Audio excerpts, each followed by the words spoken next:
तो दोस्तों, जैसा कि लास्ट एपिसोड में हमने देखा था कि फैंग जब अपनी बॉडी से अपनी सोल को निकाल लेता है तो वहाँ पर फैंग बहुत खुश होता है। और ये देख फेरी जुआन कहती है कि क्या तुम्हारी तरह सब टीचर जीनियस होते हैं।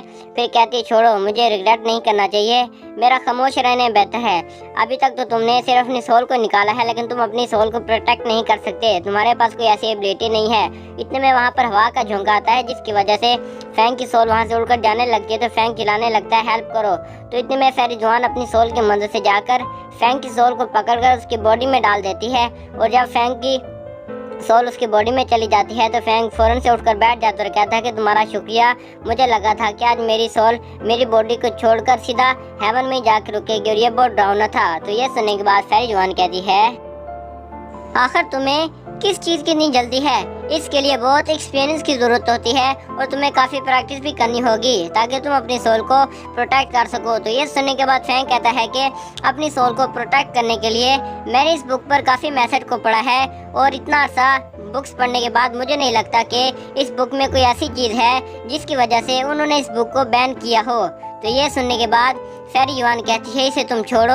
और ये कहने के बाद वो एक जगह जाती है, वहाँ से एक अगरबत्ती लाती है। वहाँ से अगरबत्ती लाने के बाद उसे जलाती है और उसकी खुशबू को फैंग को सूंघाती है। जैसे ही फैंग उसकी खुशबू को सूंघता है तो फैंग की सोल उसकी बॉडी से अलग हो जाती है और इसके बाद फेरी जुआन भी उसकी खुशबू को सूंघकर अपनी बॉडी से बाहर चली जाती है और फिर कहती है कि चलो हम बाहर प्रैक्टिस करते हैं। इसके बाद हमारा सीन कट होता है बाहर की तरफ, जहां हम देखते हैं कि बाहर फैंग प्रैक्टिस कर रहा होता है और काफ़ी प्रैक्टिस करने के बाद फेरी जुआन उसे कहती है अब बहुत हो गया, तुमने काफ़ी प्रैक्टिस कर ली है, इसलिए चलो अब अपनी बॉडी में वापस आ जाओ। तो ये सुनने के बाद फैंग कहता है हाँ ठीक है। और ये कहने के बाद फैंग भी अपनी बॉडी में वापस आ जाता है और फैंग अपनी बॉडी में वापस आने के बाद अपनी आंखों खोलता है तो वो सामने फेरी जुआन को देखता है और फेरी जुआन से कहता है कि जब मैं छोटा बच्चा था तो मुझे मेरी वालदा कहा करती थी कि बेटा तुम स्टडी पर काफ़ी ज़्यादा फोकस करो, क्योंकि स्टडी ही तुम्हें इस काबिल बनाती है कि तुम चीज़ों को समझ सको। और फिर कहता है कि यही वजह है कि फेरी जुआन से भी हम इनसे चाहती है कि हम हार्ड स्टडी करें। और अभी वो बात इतना कर ही रहे होते हैं कि उन्हें थोड़ी दूर से आवाज़ आती है कुछ जानवर की, और जब उनका ध्यान उनकी उस तरफ जाता है तो वो देखते हैं कि वो भेड़िए होते हैं जो बहुत स्पीड के साथ उनकी तरफ आ रहे होते हैं और उनके पीछे कुछ लोग भी होते हैं जो उन भेड़ियों के पीछे होते हैं। और उन भेड़ियों के आगे जाने के बाद वो लोग आपस में बात करने लगते हैं किसी फॉक्स को पकड़ने के लिए। और वो लोग आपस में बात करते हैं कि हमें यहाँ पर कहीं ना कहीं तो फॉक्स मिल ही जाएगी जिसे हम कैप्चर कर सकते हैं। तो उनमें हम वहाँ पर हम देखते हैं कि वहाँ पर राजकुमारी याओलिंग भी होती है जो काफ़ी बड़ी हो चुकी होती है। इसके बाद हम देखते हैं उन जंगली भेड़ियों को दो फॉक्स को ढूंढने के लिए इधर उधर फैलने लगते हैं। तो इसके बाद हमारा सीन कट होता है फैंग और उन फॉक्स पर, जिनमें फेरी जुआन कहती है कि ये भेड़िए बहुत बुरे हैं, ये हमें हमेशा तंग करते हैं और ये बहुत ख़तरनाक भी हैं। तो ये सुनने के बाद फैंग कहता है अच्छा ये बात है तो इसलिए हमें पहले इन्हें अपने जाल में फंसाना होगा। ये कहने के बाद वहाँ से एक बांस लेता है जिसे वो नुकीला बनाकर एक जगह जाकर बैठ जाता है और उन भेड़ियों को देखने लगता है। और हम देखते हैं कि फैंग के प्लान के मुताबिक फेरी जुआन उन भेड़ियों का ध्यान भटकाकर उन्हें फैंग की तरफ लेकर आ रही होती है और वो भागकर जैसे ही फैंग की तरफ आती है तो जैसे ही हम देखते हैं वो भेड़िया फेरी जुआन को खाने वाला होता है कि इतने में ही फैंग उस पर अटैक करके उसे मार देता है। और जिसके फौरन बाद फेरी जुआन आकर फैंग के कंधे पर बैठ जाती है और इसके बाद हम देखते हैं कि वो दोनों भेड़िए आकर फैंग पर अटैक कर देते हैं और फैंग उनके अटैक को डोज कर दूर आ जाता है और अपने भालों को पकड़ कर उठा लेता है। और जैसे ही फैंग अपने भाले को उठाता है कि इतने में उसके पीछे से भी दो भेड़िए आ जाते हैं जो उसके इर्द गिर्द चक्कर लगाने लगते हैं। और उसके इर्द गिर्द चक्कर लगाते लगाते उनमें से एक भेड़िया फैंग पर अटैक कर देता है, लेकिन फैंग जैसे उसके अटैक को डॉज करता है तो इतने में दूसरा भेड़िया भी उस पर अटैक कर देता है और फैंग उसके अटैक को भी डॉज करके एक को अपने भाले के साथ मारकर दूर फेंक कर वहाँ से भागने लगता है। तो वो भेड़िया उसके पीछे भागने लगती हैं। इतने में हमारा सीन कट होता है वहाँ उन लोगों पर जिनमें एक टीचर जिंग होता है और वो कहता है कि कुछ दिनों पहले एम्पर के बर्थडे पर सब लोगों से एक सवाल पूछा गया कि इस दुनिया में सबसे बड़ी चीज़ क्या है। तो इस पर एक रेड कपड़ों वाली लड़की कहती है तो आखिर लोगों ने क्या जवाब दिया। तो ये सुनने के बाद टीचर जिंग कहता है लोगों ने जवाब दिया कि सबसे बड़ा सच है। तो ये सुनने के बाद राजकुमारी भी सोची है कि फैंग की माँ भी मुझे यही कहा करती थी कि सबसे बड़ा सच ही होता है। तो उसके बाद हम देखते हैं कि उन भेड़ियों को कुछ महसूस होता है, जिसकी वजह से उनमें से एक पर्सन कहता है लगता है हमें हमारा शिकार मिल गया। और इसके बाद वो सब अपने घोड़ों को तेज करके उसके पीछे जाने लगते हैं। जब वो पहुंचते हैं तो वो देखते हैं कि वहाँ पर एक भेड़िया मरा पड़ा होता है और वो सब उसे देखकर हैरान हो जाते हैं। और वो रेड बॉल वाली लड़की कहती है कि आखिर इसको किसने मारा। तो उनमें से एक लड़का कहता है मुझे लगता है कि किसी आदमी ने इसे मारा है। इसके बाद वो उसे छोड़कर आगे की तरफ जाने लगते हैं, जिसके बाद हमारा सीन कट होता है और हम देखते हैं फैंग को जो उन भेड़ियों से बचकर भाग रहा होता है। और थोड़ा दूर भागने के बाद फैंग के सामने एक टोर्नेडो शो होता है, लेकिन फैंग उस टोर्नेडो के अंदर दाखिल हो जाता है, जिसकी वजह से फैंग वहां से गायब हो जाता है। और वहां पर हम देखते हैं कि फेरी टाओ की वहां पर स्पिरिट आ जाती है। और जैसे ही उनमें से एक भेड़िया फेरी टाओ की स्पिरिट पर अटैक करता है तो वो उनके पार होकर सीधा एक गड्ढे में जाके गिरता है, जहाँ पर फैंग उसे मार देता है। जिसके बाद वहाँ पर फैंग जब देखता है कि वहाँ पर काफी सारे भेड़िया आ गए हैं तो फैंग जल्दी से फेरी टाओ की स्पिरिट के साथ वहां से गायब हो जाता है। और हम देखते हैं कि फेरी टाओ की स्पिरिट उन भेड़ियों के सामने से गायब होकर फैंग के पीछे आ जाती है और फैंग भी उस स्पिरिट से निकलता है और फिर उनमें से एक भेड़ी को मार देता है। और जैसे ही दूसरा भेड़िया फैंग पर अटैक करता है तो फैंग वहां से गायब होकर फेरी टाओ की स्पिरिट के साथ दूसरी जगह आ जाता है। वो भेड़िया एक दूसरे को देखने के बाद जैसे ही फेरी टाओ की स्पिरिट पर अटैक करते हैं तो फेरी टाओ अपनी इल्यूजन की मदद से उस स्पिरिट को वहां से गायब कर देता है। और जैसे ही एक भेड़िया फैंग पर अटैक करने वाला होता है, गिरने वाला होता है, लेकिन फैंग उसे भी अपने भाले से मार देता है। जिसके बाद फौरन से ही दूसरा भेड़िया फैंग पर अटैक कर देता है, लेकिन इतने में वहां पर राजकुमारी यावलिंग आ जाती है। और वो जैसे ही देखती है कि एक भेड़िए ने किसी पर अटैक किया है तो वो फौरन से अपने तीर से उस भेड़िए को मार देती है। और वो जैसे ही तीर उस भेड़िए को लगता है तो वो भेड़िया मार जाता है और फैंग भी उस भेड़िए को दूर फेंक कर जैसे ही उठकर सामने की तरफ देखता है तो फैंग देखता है कि वहाँ पर कुछ लोग हैं। फैंग सोचता है कि आखिर ये लड़की कौन है। उसके बाद राजकुमारी भी फैंग को देखने लगती है और अपने मन में सोचती है मुझे ये बंदा जाना पहचाना क्यों लग रहा है। इतने में वहाँ पर वो रेड कपड़ों वाली लड़की आती है और कहती है कि तुम्हें तो घर में बैठना था और तुम्हें वहाँ बैठकर स्टडी करनी थी, लेकिन तुम आखिर यहाँ क्या कर रहे हो।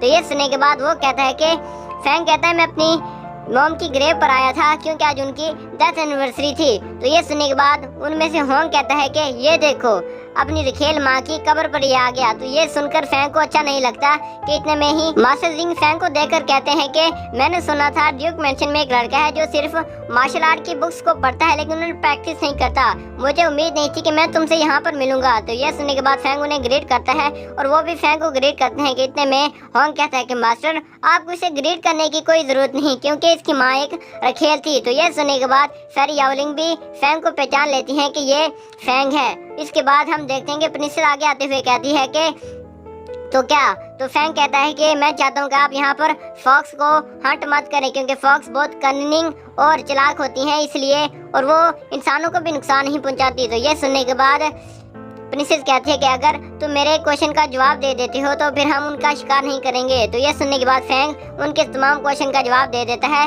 लेकिन इसके बावजूद भी वो लोग फॉक्स को पकड़ने के लिए प्लानिंग कर रहे होते हैं। तो ये सुनने के बाद फैंग उन्हें रोकते हुए कहता है कि नहीं, अभी तुम लोगों ने कहा है कि तुम लोग फॉक्स को नहीं पकड़ोगे, लेकिन तुम लोग अपनी बात से मुकर कैसे सकते हो। तो ये सुनने के बाद होंग हंसते हुए कहता है कि क्या तुम हमें रोकने की कोशिश कर रहे हो, तुम्हारी आखिर औकात क्या है। तो ये सुनने के बाद प्रिंसेस को गुस्सा आ जाता है और प्रिंसेस उन भेड़ियों से फैंग पर अटैक करा देती है। और जैसे ही वो भेड़िए फैंग की तरफ बढ़ रहे होते हैं तो फैंग कहता है कि मैं कितना यूजलेस हूँ, ना ही मुझे मार्शल आर्ट आती है ना ही मैं उन फॉक्स फेरीज को प्रोटेक्ट कर सकता हूँ। इतने में जैसे ही वो भेड़िया फैंग पर अटैक करने लगता है, लेकिन हम देखते हैं कि इतने में ही वो वहाँ पर स्टक हो जाता है। वो ही नहीं बल्कि सारे भेड़िए उन पर एक ऐसा प्रेशर पड़ता है कि वो स्टक हो जाते हैं।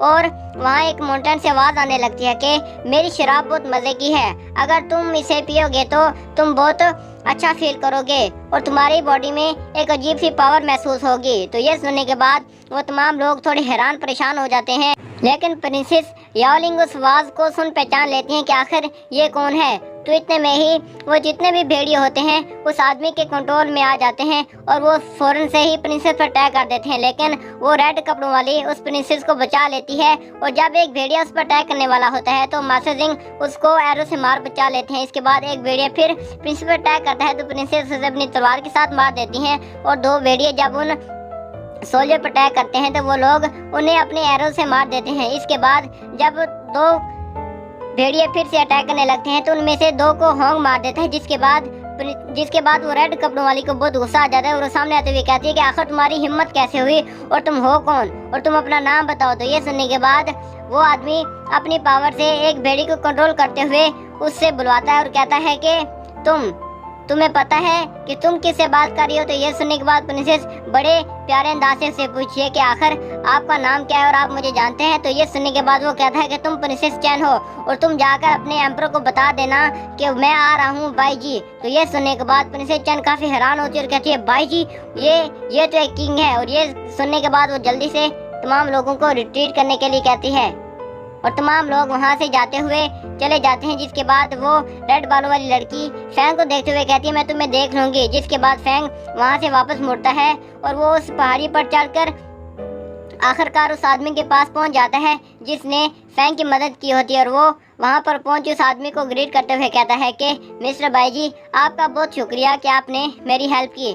तो ये सुनने के बाद वो आदमी फैंग से कहता है कि मैंने तुम्हें उन फॉक्स को प्रोटेक्ट करते हुए देखा है, मुझे पता तुम बहुत अच्छे आदमी हो और ये लो मुझे थैंक्स करने के बजाय तुम इस शराब को पियो, इस शराब का आनंद लो। और फैंग भी उस शराब को लेने के बाद उसे पीने लगता है और पीते हुए वहाँ पर खड़े होते हुए उससे पूछता है कि आखिर आपने मेरी हेल्प क्यों की है। तो ये सुनने के बाद वो थोड़ा सा मुस्कुराता है और कहता है कि मुझे तुम्हारे बारे में युवा ने बताया था और मैंने तुम्हें फॉक्स क्लैन की हेल्प करते हुए देखा तो इसलिए मैंने भी तुम्हारी हेल्प कर दी है। इसके बाद फैंग ये सुनकर उसे एक कविता सुनाने लगता है। तो ये कविता सुनने के बाद वो नीचे आ जाता है और फैंग को कहता है कि आपसे तुम मुझे बाऊजी ब्रदर भी कह सकते हो और आपसे हम दोनों दोस्त हैं। तो इसके बाद हमारा सीन कट होता है और हम फैंग और बाऊजी को देखते हैं जो दोनों बैठकर बातें कर रहे होते हैं। और फैंग उनसे कहता है कि ब्रदर क्या आप मुझे मार्शल आर्ट सिखा सकते हैं, क्योंकि मैं चाहता हूं कि मैं वो लोग जिनसे मैं बहुत प्यार करता हूं या वो लोग जो मुझसे प्यार करते हैं मैं उनको प्रोटेक्ट कर सकूं। तो यह सुनने के बाद बाऊजी कहता है तुम होंग जी के बेटे हो इसलिए मुझे नहीं लगता कि तुम्हें कोई मार्शल आर्ट सिखाएगा। तो यह सुनने के बाद फैंग खामोश हो जाता है। इसके बाद बाऊजी कहता है लेकिन मैं तुम्हें एक बात बता दूं कि तुम माइंड तुम्हारा एक सोल की तरह है और तुम्हारी बॉडी एक स्पिरिट की तरह है। अगर तुमने टाइम और स्पेस को अपने कंट्रोल में लाना है तो तुम्हें इन दोनों की इकट्ठे प्रैक्टिस करनी होगी और इससे तुम कई सारे वर्ल्ड में भी ट्रैवल कर सकते हो। तो ये सुनने के बाद फैंग कहता है कि क्या इसके अलावा भी कोई वर्ल्ड है। तो ये सुन बाऊजी कहता है कि हाँ मुझे लगता है कि तुम्हें इसके बारे में कुछ नहीं पता। और फिर वो कहता है कि कुछ लोग कहते हैं कि वो वर्ल्ड बहुत खूबसूरत है लेकिन कुछ कहते हैं कि वो बहुत खतरनाक भी है। लेकिन अगर तुमने अपनी कल्टीवेशन को स्टार्ट नहीं किया तो तुम अब इसे स्टार्ट कर सकती हो, क्योंकि कल्टीवेशन को स्टार्ट करने के लिए उससे पहले ढेर सारी मालूमात भी होनी चाहिए। जिसके बाद वो बताता है कि प्राचीन काल के टाइजन टेम्पल में 3 स्क्रिप्चर हैं और फिर बताता है कि उनमें से फर्स्ट स्क्रिप्चर का नाम पास फार्मूला है जिसके अंदर तुम अपनी सोल को कल्टीवेट कर सकते हो और इसके अंदर काफ़ी सारी सोल को कल्टीवेट करने के फार्मूले हैं। इसके बाद वो बताता है कि सेकंड फार्मूला प्रेजेंट फार्मूला है जिसके अंदर तुम अपनी मार्शल आर्ट को प्रैक्टिस कर सकते हो और इसमें तुम अपनी मार्शल आर्ट को प्रैक्टिस कर काफ़ी सारी टेक्निक को भी सीख सकते हो। और फिर कहता है कि लेकिन थर्ड और लास्ट फार्मूला फ्यूचर फार्मूला है। इसके बारे में मुझे ज़्यादा तो कुछ नहीं पता, लेकिन इतना पता है कि अगर इन तीनों फार्मूलों को मिला दिया जाए तो बंदा किसी भी वर्ल्ड में बड़ी आसानी से जा सकता है। नेक्स्ट मॉर्निंग बाऊजी फैंग को मार्शल आर्ट की बेसिक टेक्निक सिखा रहा होता है और फैंग को बताता है कि दाओजिंग की इन मार्शल आर्ट टेक्निक से तुम कई सारे वॉरियर को हरा भी सकते हो। उसके बाद वो फैंग के पास आकर उसे शराब देते हुए कहता है कि ये लो इसे भी पी लो। इसके बाद हम वहाँ पर सैरी युआन को देखते हैं जो अपनी स्पिरिट फार्म में सामान का काफ़ी भारी बैग लेकर आ रही होती है और फैंग उसे देखकर कहता है कि आखिर तुम कहाँ जा रही हो, क्या तुम लोग इस जगह को छोड़कर जा रही हो। तो ये सुनने के बाद सैरी युआन कहती है हाँ हम इस जगह को छोड़कर जा रहे हैं क्योंकि ये जगह हमारे लिए इतनी सेफ भी नहीं रही। इसके बाद वो फैंग के पास आते हुए उसे बुक देती है और फैंग को गले लगाते हुए कहती है कि लेकिन मुझे तुम बहुत ज़्यादा याद आओगे। तो ये देखकर वहाँ पर बाऊजी कहता है कि जुआन तुम ऐसा क्यों नहीं करती कि तुम फैंग के साथ ही रह जाओ और तुम फैंग की कल्टीवेशन में भी उसकी मदद करना। तो ये सुनकर जुआन काफ़ी खुश हो जाती है और कहती है कि हाँ ज़रूर, क्यों नहीं। और इसके बाद ये सुनकर फैंग भी थोड़ा सा हंसने लगता है क्योंकि जुआन ने उसे टोंट मारी थी। जिसके बाद वहाँ से बाऊजी जाते हुए कहता है कि अब हम नेक्स्ट कभी मिलेंगे। इसके बाद हमारा सीन कट होता है और हम फैंग को देखते हैं जो अपने घर वापस आ गया होता है और फेरी जुआन भी फैंग के साथ होती है जो फैंग के कंधे पर बैठी होती है और फैंग उसे कहता है कि अब हम अपने घर के काफ़ी करीब हैं। जिसके बाद हमारा सीन कट होता है और हम फैंग को देखते हैं जो अपने कमरे में बैठा होता है और वो अपनी मार्शल आर्ट टेक्निक की प्रैक्टिस कर रहा होता है कि इतने में फेरी जुआन उसे कहती है कि यहाँ पर कोई आ रहा है। और उसी दौरान बाहर फैंग के फादर का सर्वेंट आ जाता है और कहता है कि यंग मास्टर क्या आप अंदर हैं। तो ये सुनने के बाद फैंग कहता है जी मैं आ रहा हूँ। और ये सुन वो खड़ा होता है और जल्दी से उस मार्शल आर्ट बुक को आग में फेंक देता है ताकि किसी को ये पता ना चले कि मैं इस बुक को कल्टीवेट कर रहा हूँ। तो ये सुनने के बाद फेरी जुआन कहती है अच्छा। और जब वो मुड़कर आग की तरफ देखती है तो वो देखती है कि वो बुक तब्दील होकर पास्ट स्क्रिप्चर फार्मूला में चेंज हो जाती है। जिसके बाद हमारा सीन कट होता है और हम देखते हैं कि वो सर्वेंट कहता है कि एम्परर मैं यंग मास्टर को यहाँ पर लेकर आ गया। और जब फैंग के फादर फैंग को देखते हैं और वो कहते हैं कि फैंग आखिर तुम्हारी एग्जामिनेशन की तैयारी कैसी जा रही है। तो यह सुनने के बाद फैंग कहता है कि अच्छी जा रही है, मैंने सारे क्वेश्चन भी याद कर लिए हैं और जो क्वेश्चन रह गए हैं वो भी मैं याद कर रहा हूँ। तो ये सुनने के बाद फैंग के फादर कहते हैं कि मैंने सुना है कि तुम माउंटेन पर गए थे और तुमने माउंटेन पर जाकर एम्परर की फैमिली को परेशान क्यों किया और तुमने उनके आगे बोलने की हिम्मत कैसे की। और ये कहने के बाद वो अपनी पावर को रिलीज करता है जिसकी वजह से उसका प्रेशर फैंग पर बहुत ज़्यादा पड़ता है और फैंग थोड़ा सा पीछे चला जाता है। और वो ये कहते हुए कहते हैं कि आखिर तुम्हारी हिम्मत कैसे हुई, तुमने एम्परर की फैमिली को हर्ट कैसे किया। तो ये सुनने के बाद फैंग सोचता है कि आखिर फादर को सब कुछ पता तो नहीं चल गया। और ये सुनने के बाद फिर फैंग कहता है कि फादर मैं तो सिर्फ अपनी मदर की ग्रेव पर गया था और मैंने वहाँ पर जाकर अपनी मदर की ग्रेव पर गया था और वहाँ उनसे मिलने के बाद जब मैं वापस आ रहा था तो मेरी उनसे मुलाकात हो गई थी, इसलिए आपसे मैं ध्यान रखूँगा ताकि मैं आगे से उनको हर्ट ना कर सकूँ। तो ये सुनने के बाद फैंग के फादर भी शांत हो जाते हैं और कहते हैं कि अच्छा तो तुम जाओ और अब अपनी पढ़ाई पर ध्यान दो और हाँ आज के बाद मुझे कोई भी शिकायत का मौका ना मिले। तो ये सुनने के बाद फैंग कहता है यस फादर, आज के बाद आपको कोई भी ऐसी बात शिकायत का मौका नहीं मिलेगा। जिसके बाद वो अपने फादर के सामने झुक जाता और कहता है फादर क्या मैं आपसे एक बात पूछ सकता हूँ। तो ये सुनने के बाद फैंग के फादर कहते हैं हाँ पूछो। तो ये सुनकर फैंग कहते हैं फादर क्या मैं धनुष चलाना सीख सकता हूँ। तो ये सुनने के बाद फैंग के फादर को गुस्सा आ जाता है और कहता है कि क्या धनुष चलाना, दफा हो जाए यहाँ से, तुमने आज से कोई भी धनुष नहीं चलाना, तुम जाकर सिर्फ अपनी पढ़ाई पर तवज्जो दो, किसी भी चीज को कल्टीवेट मत करना और ना ही कोई मार्शल आर्ट सीखने की तुम्हें इजाजत है। और यह सुन फैंग अपने फादर को हाँ में जवाब देता है। जिसके बाद फैंग के फादर उस सर्वेंट से कहते हैं जाकर यंग मास्टर को इनके घर में छोड़ दो। ये सुनकर फैंग भी अपने फादर को दोबारा ग्रेट करता है, वहाँ से चला जाता है। जिसके बाद फैंग अपने घर की तरफ जाते हुए बड़े गुस्से से कहता है कि ये आखिर मुझे मार्शल आर्ट की टेक्निक प्रैक्टिस क्यों नहीं करने देते, क्या इन्हें लगता है कि मैं मार्शल आर्ट सीखने के बाद इनसे अपनी मॉम की मौत का बदला लूंगा। और ये कहने के बाद वो बड़े गुस्से से अपने घर के दरवाजे को खोलता है और सामने फेरी जुआन को देखता है। फेरी जुआन जल्दी से फैंग के पास आती है और फैंग को पास स्क्रिप्चर देती है। और जैसे फैंग पास स्क्रिप्चर को देखता है तो फैंग उसे देखकर बहुत हैरान हो जाता है। और अगर तुम लोग नए हो तो सब्सक्राइब करो, वो जो लाल वाला बटन है उस पर फूट फेंक के मारो या फिर मोमबत्ती, मुझे नहीं पता, बस क्लिक हो जाना चाहिए।